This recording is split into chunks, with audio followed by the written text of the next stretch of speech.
Hello and welcome, dear friends, to my Way of Kings read-along. My name is Kate and I'm so excited to kick off this event with you. In this introduction video, I'll be going over what you can expect from my weekly videos in this read-along series, as well as mentioning some things to keep in mind about the book as you dive into this expansive world created by Brandon Sanderson. Whether you're new to this series or joining us for a reread, I can't wait to discuss this world and its characters with you. This read-along will span 2 months to hopefully make for a low-stress pace for this large book, and I plan to host weekly videos to discuss a specific range of chapters in each one.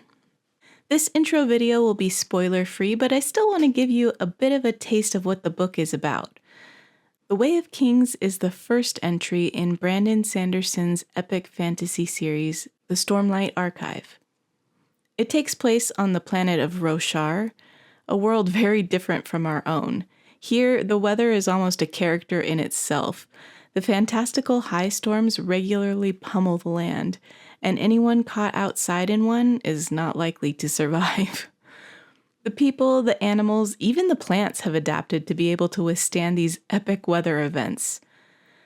The high storms infuse gemstones with light that gradually gets dimmer the longer it's been since a high storm. These gemstones are used both as a light source and as currency in this world. A person's rank in society is determined by the color of their eyes, and men and women have very different jobs and expectations within the culture. We follow multiple points of view in this book, but the main character who we learn the most about is Kaladin. We first meet him locked up in a slave wagon, bound for a questionable fate, and as the story unfolds in the present, we jump back every so often through his memories to find out how he came to be in his current predicament. Hopefully that gives you a bit of an idea of what to expect from the book. Now that we've set the stage, let me give you a breakdown of how I plan to tackle the reading schedule and weekly videos for this read-along. Today, March 1st, is the official kickoff beginning with this intro video. Next week's video on March 8th will discuss the prelude, the prologue, and chapters 1 through 6, which totals about 126 pages. I tried to keep a similar page count for each weekly video. So here's the rest of the schedule. March 15th, Chapter 7 through Chapter 15. March 22nd, Chapter 16 through Chapter 25.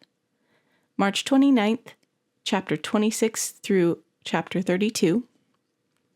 April 5th, Chapter 33 through Chapter 43. April 12th, Chapter 44 through Chapter 52.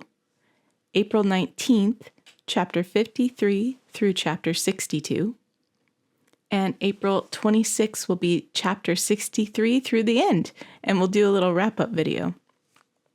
So, although this video has no spoilers, that will not be the case for future installments, as we'll be discussing what happens in the chapters that we're assigned reading for each week. I'll also be going over any questions or comments people had from the previous week as well. Speaking of which, please feel free to comment directly on the weekly videos or join my Goodreads group, which I'll have linked below in the description, to discuss the book. Some things to keep in mind as we jump into these first few chapters, especially if you're new to epic fantasy, things might be confusing at first. This book is a slow burn because the author has to introduce a whole new world with different creatures, cultures, and history. We aren't meant to understand everything right away, but things do become clearer the further we get into the book. I mentioned it covers several points of view, and that means you're following multiple storylines throughout the book as well.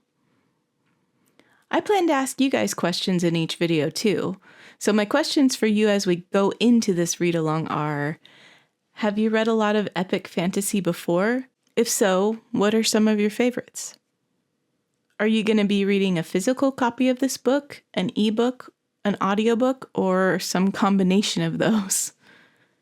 And are you more of a character-driven reader or a plot-driven reader? I think that's all I have for this introduction video. If you have any questions about the read-along, please don't hesitate to leave a comment or message me on Goodreads. Thanks for bearing with me as I learn trial by fire style how to host one of these events. And until next week, happy reading!